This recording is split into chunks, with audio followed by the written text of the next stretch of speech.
ඔයා ගිය පාර ගෙනාව සබන් හරි කුසුඹයි. පෙනත් වැඩි. කුණුත් යනවා. ඕව නල් නිලියෝ ගාන සබන්නේ. හොඳට ගාන්ට. ඊළඟ පාරෙද්දි මම තව ටිකක් අරන් එන්ටම්. මත්තයා පිනට කීයක් හරි මේ මොකාද? මත්තයා පිනට කීයක් හරි හිඟන මිනිස්සෙක්ද කොහෙද? ඔන්න කීයක් හරි දීලා යවන්න. අනේ නංගි තාම දවල්ට කාලත් නෑ. ෆයිට් ඩයිස් එකක් කන්න කීයක් හරි බොලේ නංගි තමුසේ වයස බලලද කතා කරන්නේ? තමුසේ දවල්ට කාල නෑ කියන්නේ. තාම 11යි නේ වෙලාව. මේක ගන්නවා. මේක අරන් යනවා අපිට කරදර කරන්න නැතුව. මොකක් රුපියල් 100ක් මහත්තයෝ තමුසේ මටත් වඩා හිඟන්නෙක් නේ. ලව් කරානම් කමන්නේ කසාදරම් බඳින්න එපා මේ නංගි පව්. ආයෙත් නංගි කිව්වා. මම බොට ආයේ කියන්නේ බොග ඔය හැකර කටවහ ගනින්. මනුස්සකමට මුන්ට කීයක් හරි දුන්නාම මුන්ගේ බලු කතා අහන්නත් ඕනේ. කේන්ති ගන්න එපානේ. පිස්සු මිනිස්සෙක්ද කොහෙද? සෙල්ලම ලෙල්ලම වෙන්නයි යන්නේ. දුන්න ගාන අරගෙන ඉක්මනට මාරු වෙන්න ඕනේ මෙතනින්.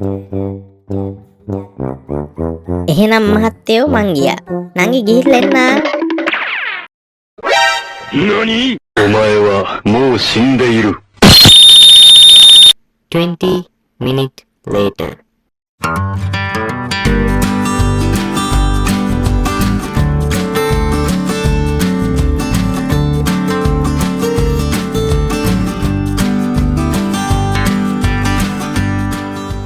මුළු සතියේම වැඩ කරලා මෙහෙම පරිසරයේ විඳින්නාවහම හිතට මාර සැනසීමක් දැනෙන්නේ.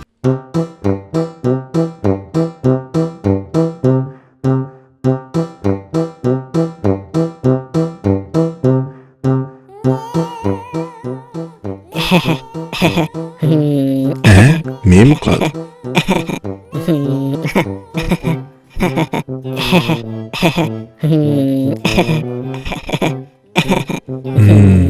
පිස්සු හැදිච්ච මිනිහෙක්ද කොහෙද?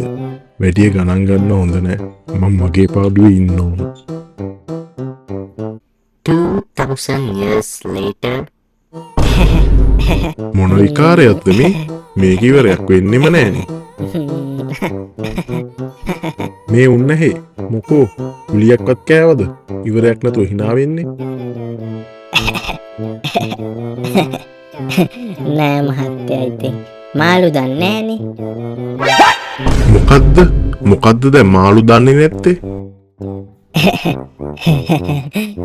නෑ මහත්තයා ඉතින් මහත්තයා මාළුන්ට පාන් දානවා. ඒත් මාළු දන්නේ නෑනේ. කියනවා මිනිහෝ ඉතින් මොකද්ද මාළු දන්නේ නැත්තේ කියලා. නෑ මහත්තයෝ මහත්තයා මාළුන්ට පාන් දානවා.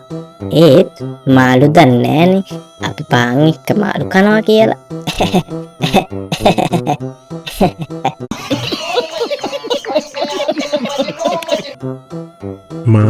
මාමගේ නම මොකද්ද? අනේ මගේ නම ගුණේ මහත්තයෝ. ගුණේ උඹට මම